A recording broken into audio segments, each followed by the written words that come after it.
to you, ladies and gentlemen, with a big round of applause, Lucy Porter.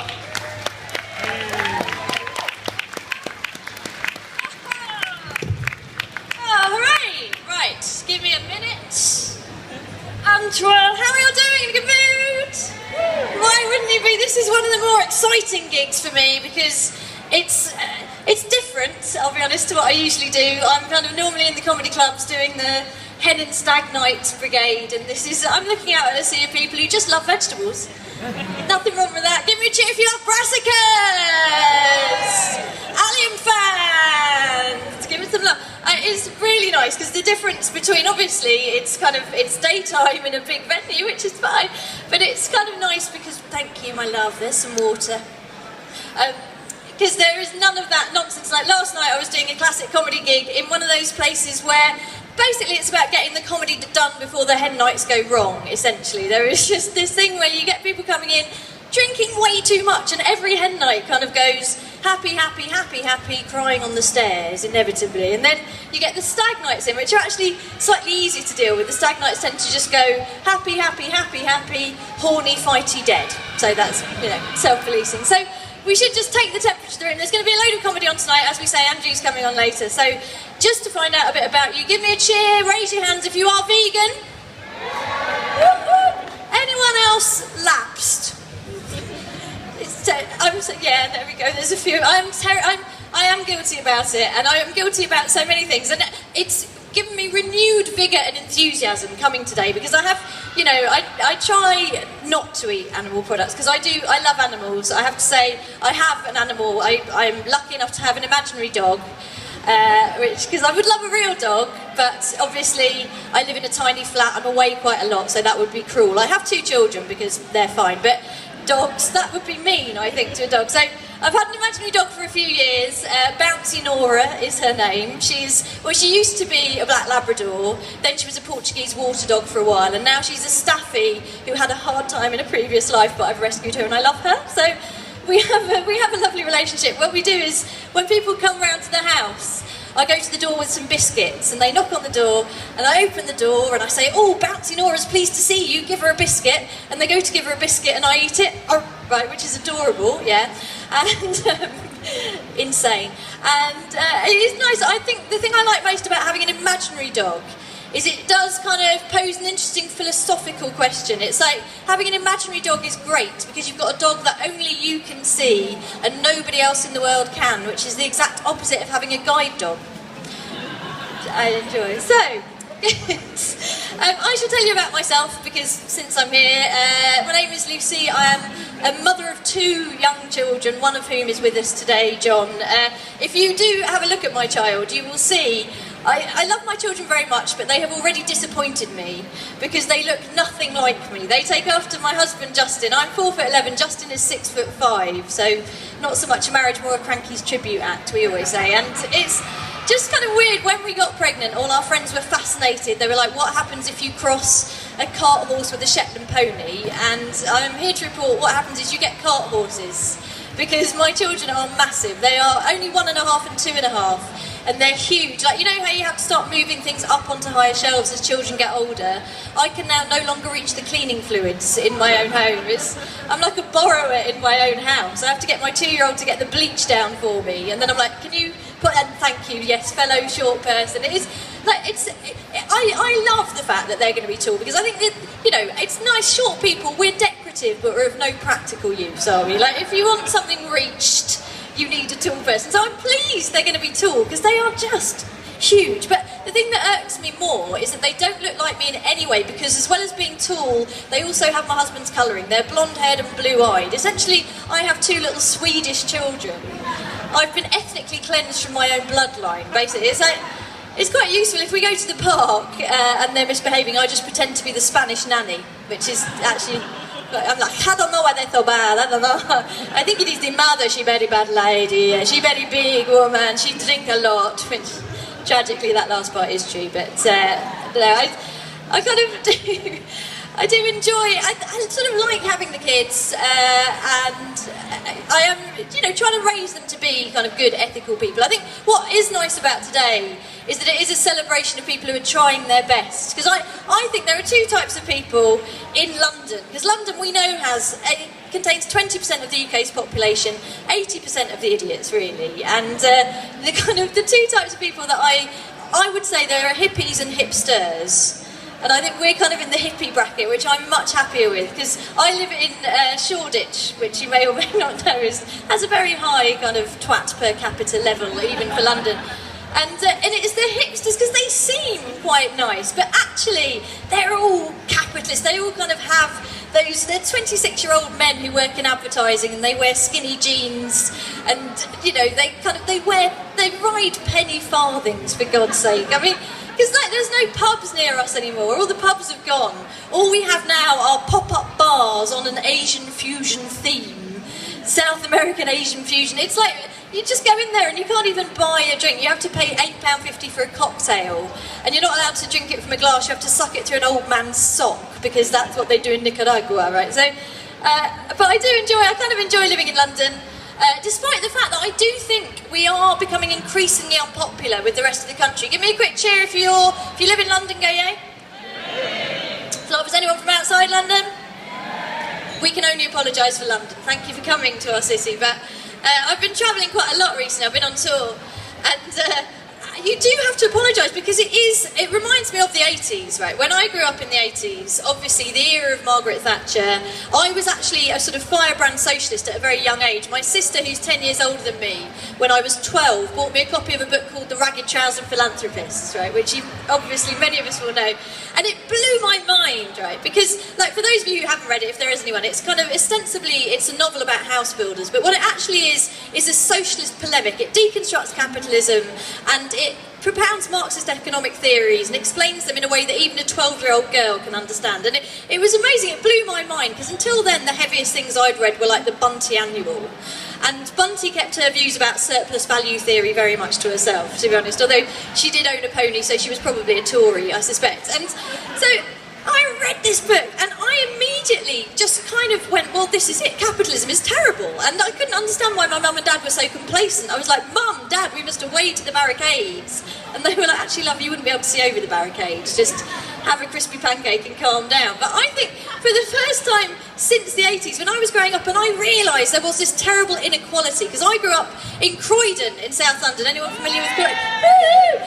It's, for those of you who don't know Croydon, our lovely village, it's a funny little place. Croydon, it's in London now. Until the 70s it was in Surrey, and in the 70s Surrey kind of went, listen, sorry Croydon, could you, just for a second, this isn't really working out for us. You're dragging the house prices down, not really going with the whole colour scheme we've got going on. If you could just pop into London, there's a deal. So it's not really Surrey, it's not really London, it doesn't really know what it is. In fact, Croydon last year bid for city status for the 13th time. 13 times. It becomes not so much a bid for city status as a cry for help, really, doesn't it?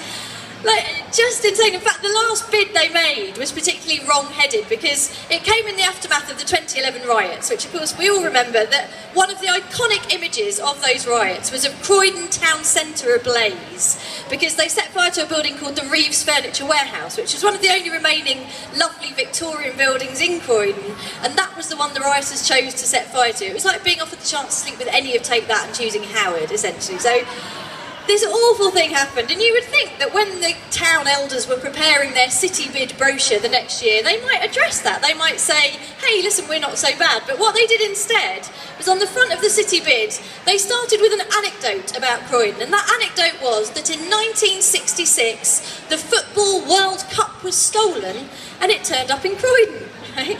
It was found by a dog called Pickles, if you're interested, which is kind of a sweet story, but you think essentially what you're saying is, if your stuff's been nicked, we've probably got it.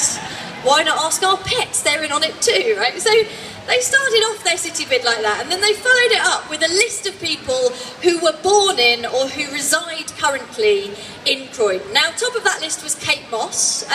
I have no real strong feelings either way about Kate Moss. I sort of was vaguely aware of her growing up. She's on the same age as me. She was on the periphery of my social circle, although obviously she went to Old Palace, so she was a slag. But I was vaguely aware of her, and I've always followed her career with interest. But I do think Kate Moss maybe not a brilliant figurehead for our city bid, given that she is quite notoriously a cocaine user, right? That's all we really know. She takes cocaine. Other than that, we don't know much about her because she doesn't say much, which makes her unlike any other cocaine user I've ever met, certainly. But, you know, the only quote that's attributed to Kate Moss is, "Nothing tastes as good as skinny feels." Like, yeah, you've clearly never eaten, have you, really? It's insane, but I don't mind her. I'm not in any way having a go at her. I think, you know, in many ways well, actually, I always feel weird because our lives have gone in parallel so much, Kate and I, because I turned 40 earlier on this year, and Kate is about to turn 40, and Kate is celebrating her 40th by doing a naked photo shoot for Playboy, which is a massive coincidence, because I did spend some of my birthday naked, but I was crying in front of a mirror, so it was a different... No, I say that actually I'm really determined not to be self-deprecating about being 40, because I think it's a terrible thing for women when other women go on about, oh, how terrible aging is. Being 40 is amazing, by the way, for any younger women. It's just, I am your future, and... It is amazing. It's just, I turned 40 and I did discover there are some weird things about being a woman entering middle age. One of them being that you do go from being sexually harassed to being invisible overnight. But I don't mind that at all, because you know who else is invisible? Ninjas. And I have become a middle-aged ninja. I am so proud of myself. I found myself a little while ago, I was walking along near King's Cross and I had a real middle-aged ninja moment, because as I was walking along there was another woman alongside me on the pavement, probably about 23, 24, and it was one of those sunny days that remind some van drivers that women have breasts. So sure enough, this van drove up, slowed down, and the two guys in the cab of the van leaned out and gave this woman next to me a very detailed appraisal of her anatomy, and then suggested an absolute smorgasbord of activities they would enjoy indulging in with her were they not under pressure of time to get to the next plumbing job. So I was obviously a little shocked, and I turned to her and I said, "Listen, are you okay?" And she said, "Yeah, I'm fine, it happens all the time." And we started chatting and laughing about how ridiculous it was. And we carried on walking down the road, and the traffic had slowed down, and this van had come to a stop. So I thought, right, middle-aged ninja, I'm going to do something. So I leaned into the cab of the van and I just said, "Listen guys, I just wanted to say thank you so much for what you did back there, because my son here has been undergoing a very difficult gender reassignment, and he's been worried it's not going that well, but what you did back there really made him feel like a proper woman," right? And it was quite gratifying because the two guys in the van looked suitably nonplussed. But what was amazing about it was the young woman next to me just leaned in and in the deepest voice I've ever heard just said, "Yeah, thanks guys." So the only thing that could have made it better would have been if the guys in the van had said, "Actually, if your child is undergoing a gender reassignment, it's a little bit insensitive of you still to be referring to her using the male pronoun," which they didn't, they just called us whores. Anyway, so good. Middle-aged ninja. I'm trying to think what else I can tell you in my short space of time to enhance your lives, really, because you're all doing so well. As I say, I do feel quite guilty. I am one of those people who, like, environmentally, I know, like, being vegetarian rocks, being vegan is even better. All of the arguments, like, you know, it takes 6 times as much land to feed a meat eater as it does to feed a vegetarian, which I always think that's probably because beans don't tend to wander about in the same way that cows do. It's probably why farmers don't shag vegetables. There's no thrill of the chase involved there. But I do try. The thing that I always think is that I let myself down for the most ridiculous reasons. I always find when I'm going to the supermarket, naturally I take my hemp sack, as we all do. I have a hemp sack advertising my local library, as one should. But I get to the supermarket, I buy my groceries, and then sometimes I will end up taking a plastic bag because I've bought toilet roll and I'm too embarrassed to carry it home without a bag.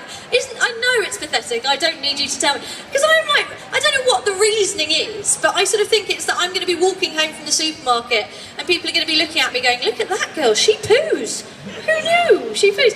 And then, you know, because I normally buy those big kind of 9 rolls with 3 extra free bonus packs. So it's like, not only does she poo, but in quite some surprising volume, you know. And then I often get the aloe vera stuff, so it's like, wow, not only does she poo in quite some volume, but clearly with some degree of agony as well. I don't know why I think people are going to be interested in me, but anyway, so yeah, it's been a it's been an odd pleasure talking to you. I mean, you're such a nice bunch of people, because we do often get weird, hard, heckly crowds, and you are just the nicest, most kind of hummus radiant bunch of people I've ever met in my life.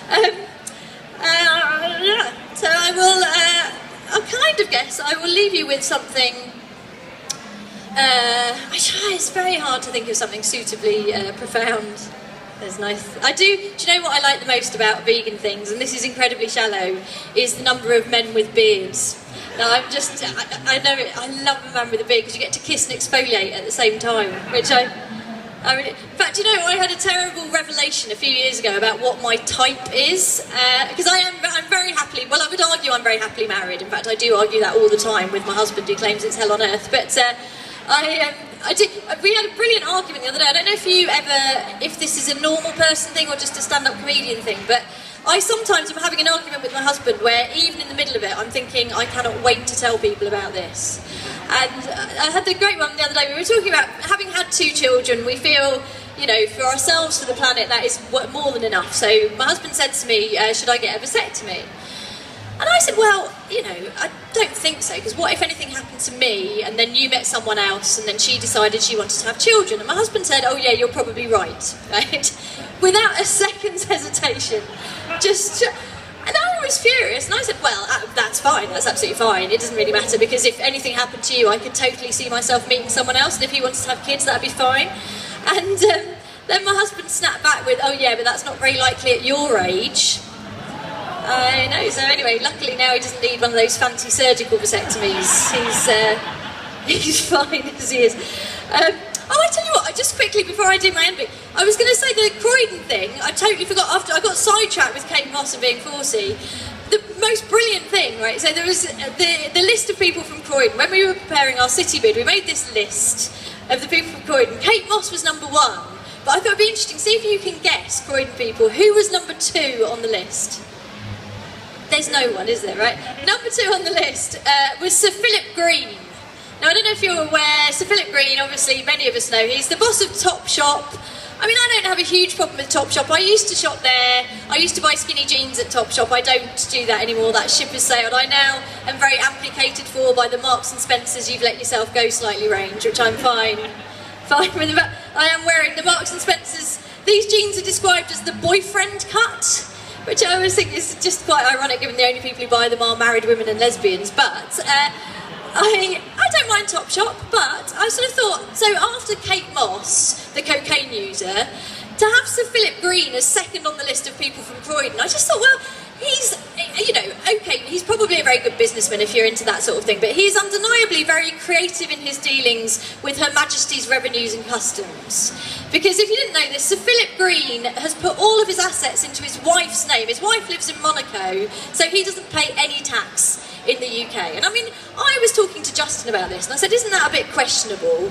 And Justin kind of went, well, I don't know about that, but it's very risky. I would never put all my assets in your name, which I love them. I'm like, oh yeah, because I'm going to sell you a collection of beer mats and retire to the islands, clearly. But I thought it was a bit off. And then I read more about Sir Philip Green and realised that's not the only dodgy thing about him. For his 55th birthday, Sir Philip Green flew 150 of his friends on private jets to Mauritius to visit an eco-spa. Now, yeah, you get to the point where you go, surely the private jets are kind of rendering the eco-spa part redundant there. It's like saying, yes, I did firebomb the orphanage, but I used unleaded petrol, really. I mean, not ideal. But then the last name on the list, number 3, so they could only come up with 3 names, Kate Moss, Sir Philip Green, and the third one was Darth Vader. Dave Prowse, the actor who played Darth Vader, not even born in Croydon, just lives there. It was a bit sad as well, because I thought, unfortunately, Darth Vader sort of exaggerating another Croydon stereotype, that of the absentee black father, of course. So that's my most edgy joke. That's it.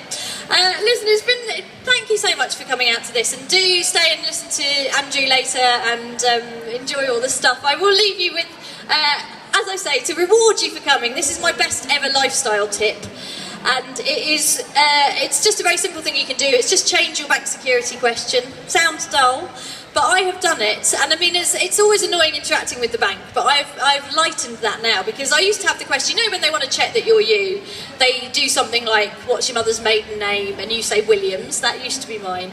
But I've changed it now, so that if I phone up the bank and they want to check that I'm me, they have to say to me, you're not going out dressed like that, are you? To which, naturally, I have to reply, you can't tell me what to do, you're not my real dad. Right, so that's... I just always like to tell people about that, because it genuinely... I phone the bank about 11, 12 times a day and have the most fun. But the really nice thing about it is you can come up with your own. Obviously, you're all bright, intelligent people, so I'll just share some examples that my friends have come up with. My friend Dan, he phones up the bank. They have to say to him, is that you, Anthony? To which he has to reply, no, Nana, it's me, Simon. Anthony died in the Great War, don't you remember? Which I just think that's so sweet. It's like he's doing a little episode of Downton Abbey every time he phones the bank, right? But the best one is my friend John, and John's one is, he phones up the bank, they have to say to him, who's the black private dick who's a sex machine to all the chicks? To which John has to reply, Shaft! The reason I love that is not obviously because it's a brilliant security question, given that most people know the answer to it. What I love about it is that John phoned me up very excited because he'd been on the phone to the bank and the guy had said the thing, who's the black private dick who's a sex machine to all the chicks? John's gone, Shaft! And the bloke at the bank just went, damn right. Very sweet. So have a lovely afternoon. Thank you for having me. Cheers.